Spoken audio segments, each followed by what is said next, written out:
We're excited to see everybody here tonight for our meeting on the Richmond Strategic Multimodal Transportation Plan. We appreciate the time that you took to come out and join us, and we're here to share some brief thoughts, but mainly we're here to listen to you. Before we hear from Mayor Jones, who we're thrilled to have with us tonight, I just want to provide a quick roadmap for the evening. And to introduce myself, my name is Lee Downey. I'm Director of Economic and Community Development for the City of Richmond.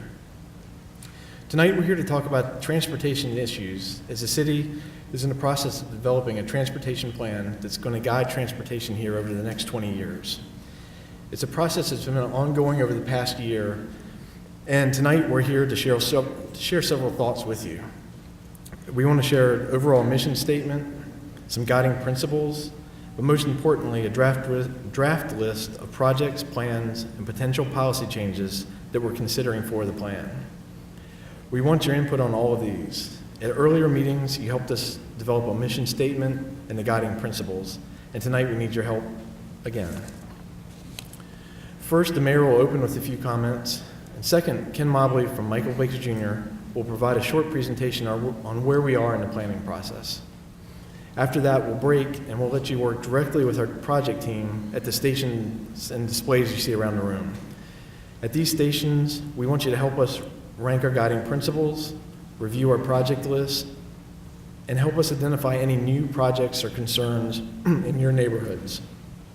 We have many ways for you to participate in doing that. Either give your comments to one of the team members, submit a written comment, participate in an interactive exercise, or you can go online at the website and take an interactive survey. Having said that, I would like to, at this point, I'm pleased to introduce Mayor Dwight C. Jones, who will share some opening remarks.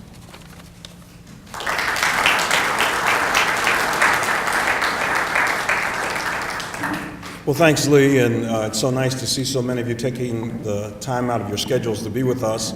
I don't know whether you're interested in transportation or you're just looking for an air-conditioned room, but we're glad you're here. I want to recognize the presence of our CTB representative, Commonwealth Transportation Board Representative Roger Cole. Roger, would you stand? Let's give him a round of applause. I want you to give him a round of applause because he's a very important man. He'll help us get some of this stuff done.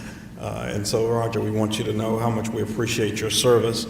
I also saw Pierce Homer, who is a former Secretary of Transportation, here with us in the state government. Thanks for being here, Pierce. Show him some love. Come on, don't make him feel bad. You can't clap for one and not clap for the other. And so we're glad that they're here, but most importantly, we're glad that you're here to help us fashion our transportation plan and continue our planning for transportation in the city of Richmond. We don't want this to be an isolated endeavor. We want it to be a collaborative endeavor that includes the dialogue and the input that you are willing to give us. We desire to have your help in improving our transportation system. Tonight we're going to discuss the overall vision for transportation in Richmond. You helped us before, and as you've gone around the room, you can see the result of your previous work, and we want you to help us to take the next step. We want to have discussion that includes alternative modes of transportation, new bike lanes, better sidewalks, and if these things are important to you, we want you to let us know. We want to think regionally. We don't want to just think Richmond-centrically, but we want to think regionally. We want to consider the new job centers that we wrote about in the op-ed. Many of you have mentioned that to me as I've talked to you today. 250, 360, 60, and Route 1. There are a lot of jobs that people could have if we had transportation. And I'm sure that if John Meeser, if I could focus on him somewhere, I don't know where he is, but I'm sure he's, I'm sure that he's shaking his head, and we thank him for his work on our Poverty Commission.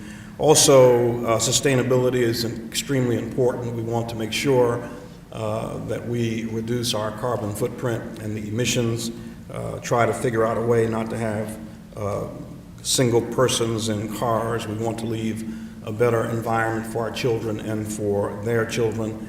We want to look at equity. We want to make sure that transportation is provided not just in good neighborhoods, but in all neighborhoods. And so at this meeting, we're hoping that we can get you to help us share some of your ideas as we share some of our ideas and share with you some of the projects and policies and planning studies that we have come up with, and you have the opportunity to tell us what is missing. We want you to give us your input. It is so valuable. It is so important. Also, we want your input on the Main Street station. We want to continue our work. Vicki Badger has poured much of her lifeblood into the Main Street station. And as we finish the last phase of that, it's so important for us to keep that on our minds, because it's not just a beautiful building, but it's going to be a transportation hub, particularly as we think about rail, high-speed rail, and connecting us with Hampton Roads, with the nation's capital, and with the entire East Coast corridor. We want to think about complete streets. We don't want to just build streets anymore that are adequate for cars, but we want to build streets that also are able to accommodate cyclists and pedestrians as well. And so we have a lot of work to do. We know that you are interested. If you were not interested, you would not be here. And we are deeply appreciative of your willingness to participate in this in this process. I saw you putting your little stickies on the boards up there, and I was looking around for the person who had the stickies, and I couldn't find it. So I felt a little discriminated against, but I'm going to get my stickies because there are some projects that I feel very strongly about. We cannot be a great city, we cannot be a great region until we have a sufficient transportation system. And so this is extremely important, and we hope that you will give us your best thoughts as we try to pull this plan together. So once again, I want to thank you for being with us tonight, and we look forward to the results of this meeting. So at this time, I'm going to turn it over to Ken, who's going to lead us in our program. Thank you, Ken.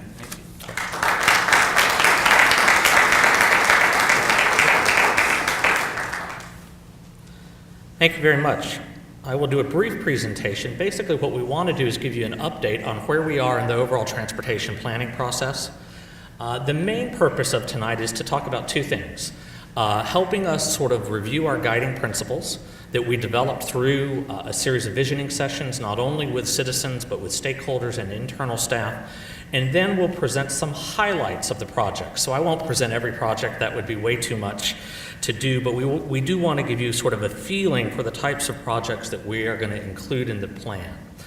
In terms of where we are in the planning process, we have done sort of our visioning process, come up with the value statements. That's over here at this station. You can fill out forms to help us rank those guiding principles. We also had a series of technical evaluations that we did for the city. We did things like looking at future demand for the roadways, for transit, for bikes, peds. We did a whole analysis of the potential conversion of one-way streets downtown. We looked at where growth was going to go and where it was projected to go and how to get there. So we've completed the technical evaluations, and now sort of where we are is we're coming up with our project lists. So everything you see tonight truly is draft. It's really sort of listing out what we found through our technical evaluations. What we do next is we prioritize those. So we've come up with a prioritization process that builds heavily on the guiding principles and what's important to you, and those projects that help us meet the most important principles will be those that we recommend with highest priority, for example. We'll do a draft plan. At that point, we will come back to you. So we will have another meeting just like this once we have a draft plan so you can see it all packaged. Then we'll do presentations to City Council, Planning Commission, working with our stakeholders group. We'll also do input at that point to do a final plan. So that's sort of the overall view of where we are in terms of the steps in the planning process. What came out of our technical evaluations were really sort of 5 findings. The first was that we need additional modes within the city. That the city performed pretty well if you look at some of our analysis of demand from the vehicular moving cars in and out of the city. There are things that are missing though, things like sidewalks, particularly on the south side. transit connections that we've talked a little bit about and the mayor wrote about in the op-ed. Just thinking about doing more than moving cars is important. The next is the concept of what we call complete streets. That really is thinking about streets as more as a means for a car to get from point A to B. How will I walk on the street? Can I bike on a street? Can transit operate on the streets? So really that's become one of the underlying philosophies that you'll see in the plan is how do we make streets more complete throughout the city? The third is one of our most paramount issues, and that's safety. There are some places where we have operational concerns. Where it is congested, particularly from some access points, we want to make sure it's safe not only for car movements, but for any sort of conflict between modes as well. The fourth is sustainable transportation. That's really thinking about how can we not only have alternatives to people using their cars, but also how can we design things that have less of an impact, both from carbon, from runoff, from all of those different types. So we're going to make some recommendations about greening transportation as we move forward. Finally, equity and accessibility is very important, and we heard that throughout our process from people who came to our meetings, really thinking about neighborhoods that aren't served or that are underserved and where they need to go. So those are sort of the 5 underlying themes. Out of that grew several guiding principles and an overall vision. I won't read the vision statement to you, we have them as handouts, but really we want to acknowledge the need for modes and the city's unique role in history. There are a lot of amenities within the city of Richmond that are unique to Richmond. The fact that it has Main Street Station and a regional rail network in the downtown. The fact that you have a river and a port within the Richmond limits. The grid network. Many cities are trying to reinvent the grid as they move forward. So we really want to think about that, and we really want a multimodal system that is available and safe for all users and all types of accessibility. So that's really sort of our overall vision statement. Quickly, I'll go through these and I'll hit these very quickly. The multimodal linkages really is thinking about providing additional modes of transportation to make it more bikeable, more walkable, and transit-friendly overall. So that's one of our guiding principles. The second is historic character. As I mentioned, build upon the amenities we have. Build upon Main Street Station. Think about the things that are there. How do we preserve those? In some instances, you'll see recommendations for extending the grid because the grid is such a good operating philosophy for transportation choices. Safety, we've had a lot of discussion about safety with our stakeholder group and our internal coordination with the city. This principle will probably rise above all the other principles as a fundamental value that the system has to operate safely for all users. Complete streets, I mentioned a little bit about that. Complete streets is also more than just providing alternative modes. It's designing streets that you want to be on, that you want to walk on. So there's that component of design, of urban design and character and landscaping and streetscaping that's part of creating places people want to walk on. Fourth, equity and accessibility, we mentioned it. It's not only access to jobs, it's access to activity centers, to schools, community centers, really thinking about, and we'll make a recommendation for how to incorporate additional equity needs within the transportation system. We are thinking regionally. We've heard throughout the process that it's beyond just because the city limit is there doesn't mean transportation stops at that limit. So we've got to think about things like jobs and housing and how it works regionally. We've heard that from you loud and clear throughout our process. Sustainable transportation, again, it's things like vehicle miles traveled, which is a measure of how much people are driving in their cars, seeing how we can reduce that, providing alternative modes. Thinking about how we get people out of their cars and make it easier for them to use alternative transportation. System preservation, this one will also probably rise to the top in terms of an overriding goal, and that really is keeping what we have in good repair.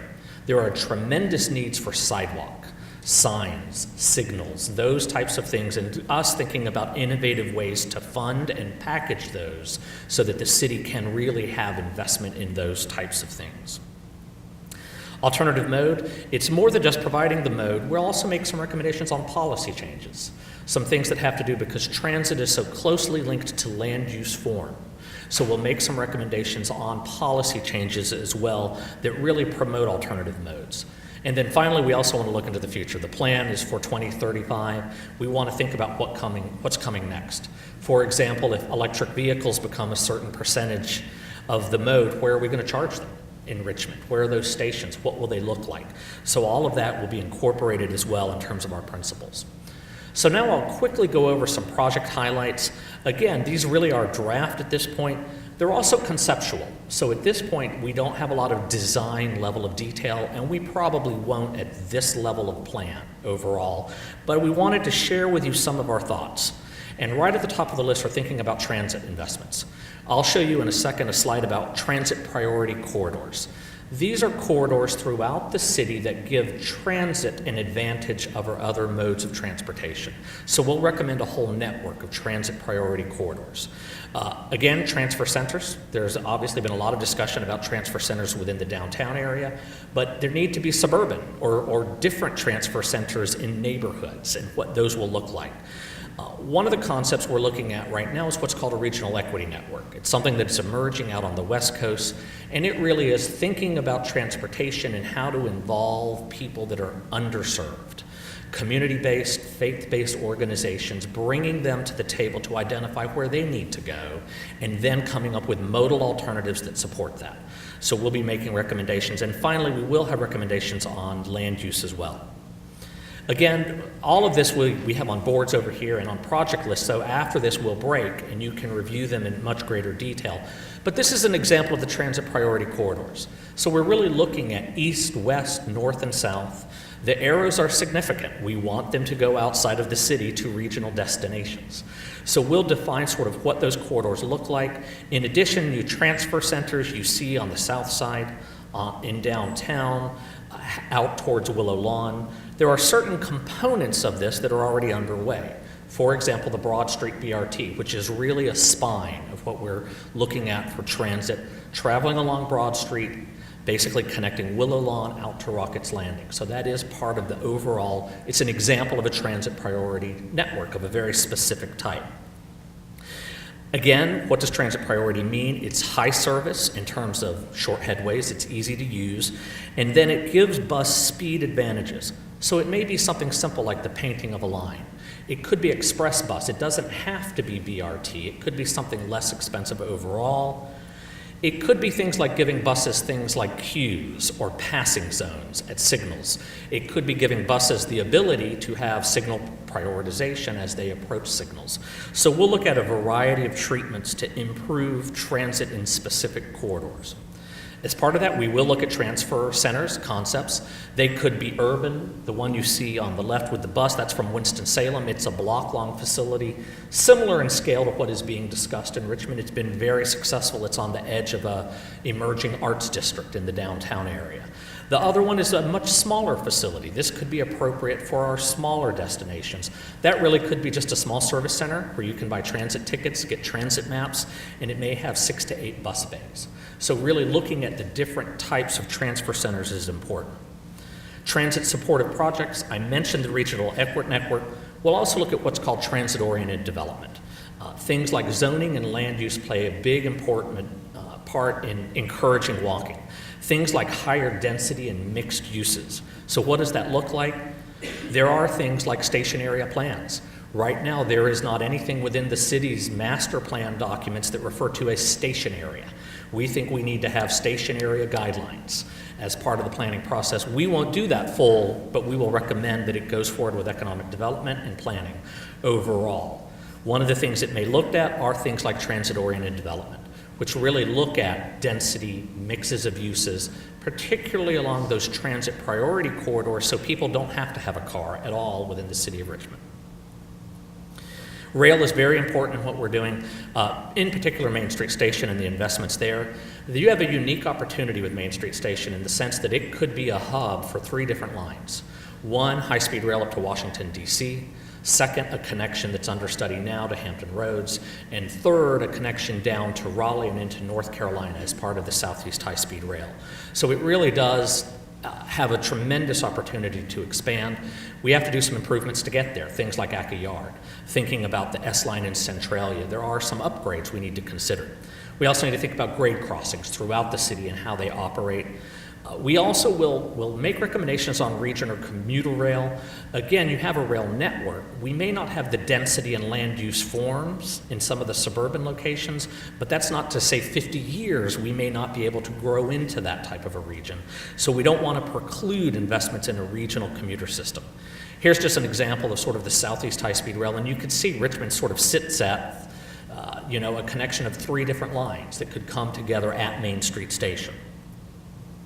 Bicycle, we've got Alta Planning is with us as well, who are helping us with bike and ped. They're a national bike and ped planning firm.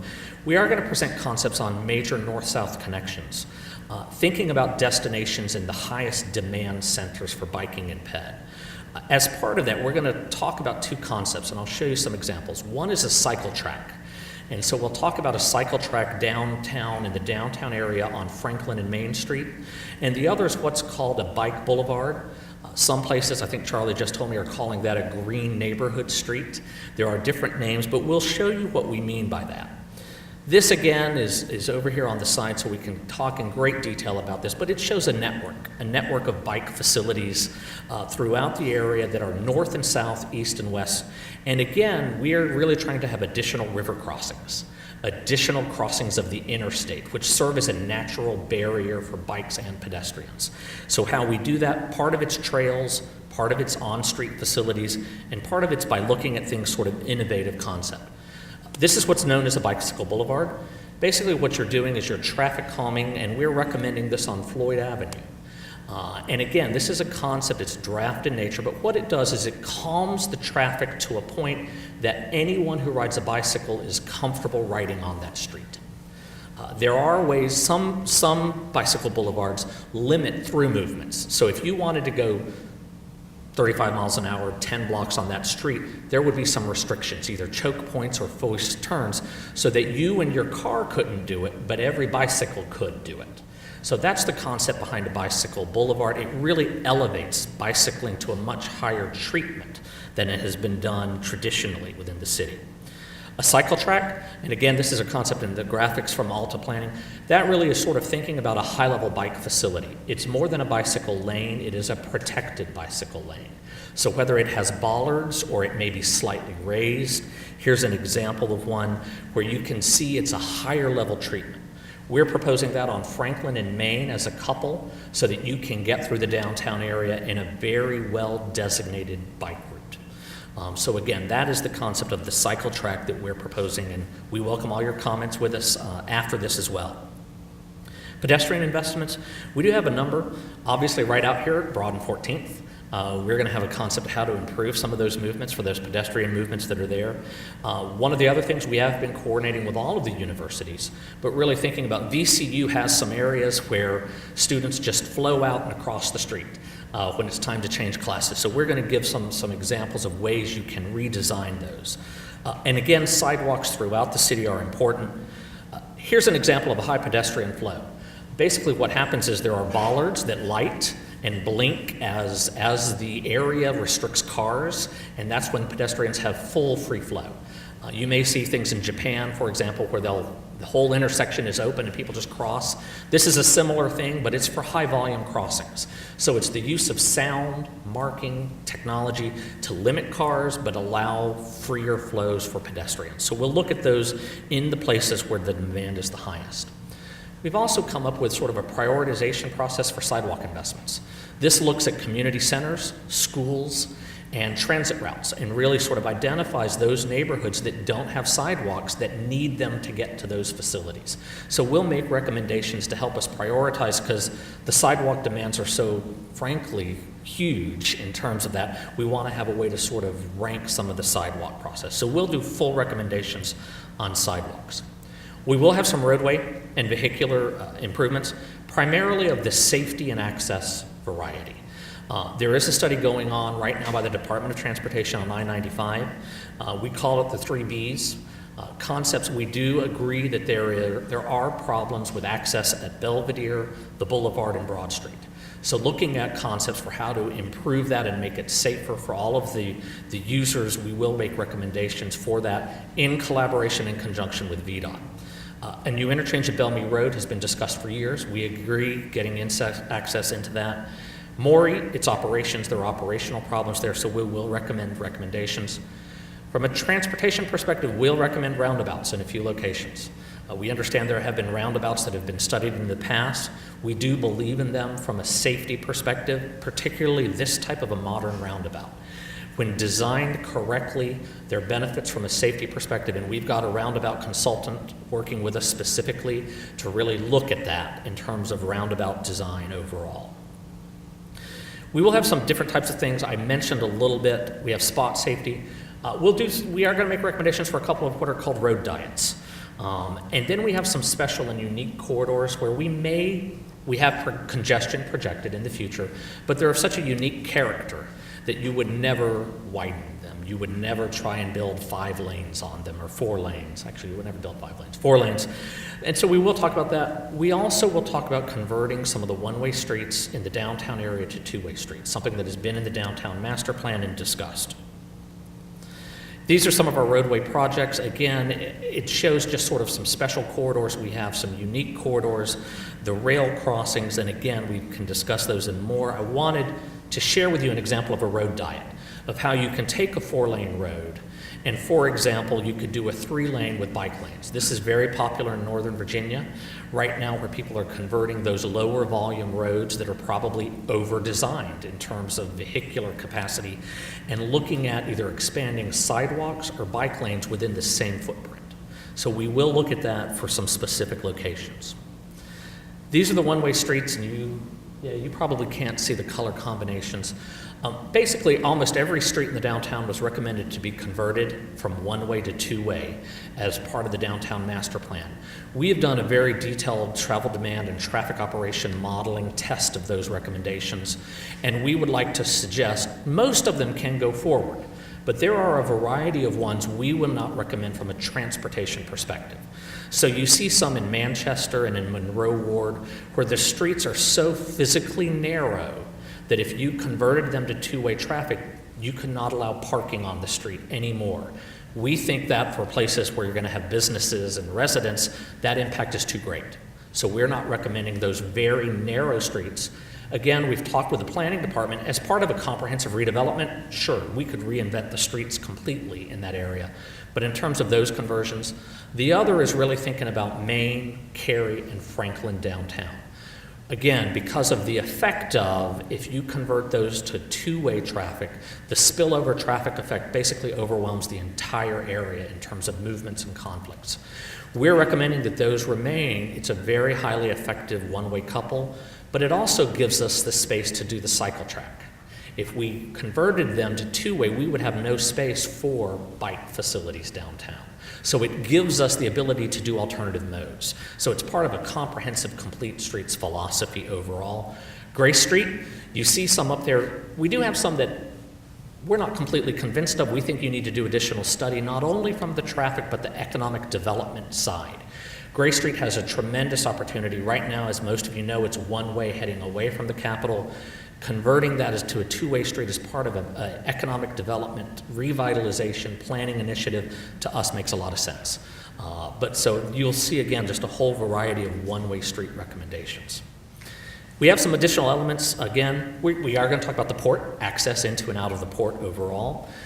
We'll do some things where we make some street types. Right now we have functional classification, and that's a way that we define traffic on a street. We are going to think about streets in terms of their land use and what the land uses are along the streets, and have some recommendations for what those might look like. We'll get into parking at a very conceptual level because parking is very controversial. We agree that there are parking issues primarily of the management side. There are areas within the city that lack parking, and then there are areas that have excess parking. So how do you better manage parking systems, wayfinding, getting to those as well will be part of our recommendations. Our next steps are really to get your input tonight, to listen to you. We have a variety of stations. Over here you can help us sort of rank the principles we've gone over. At this area, we've got all of our project maps, and we do have voting dots that will allow you to identify those that you particularly like. If there's something you don't like, tell us about that. We have mapping over here as well. If there's a project in your neighborhood that you don't see on our list, we want you to identify that for us. Then at the back, we have a place where you can fill out anything you want on your comment sheets in terms of involvement, other transportation issues that you would like to discuss. Then we'll package all of this, come up with a sort of a list of prioritization packages, put all of that in a draft plan, come back to you, and then wrap all of that up within a final plan. So we thank you very much for being here. What we'll do now is we'll break, and we will have questions again around the outside. Anyone with one of these tags is a study team member, and they can answer any of your questions. Thank you very much.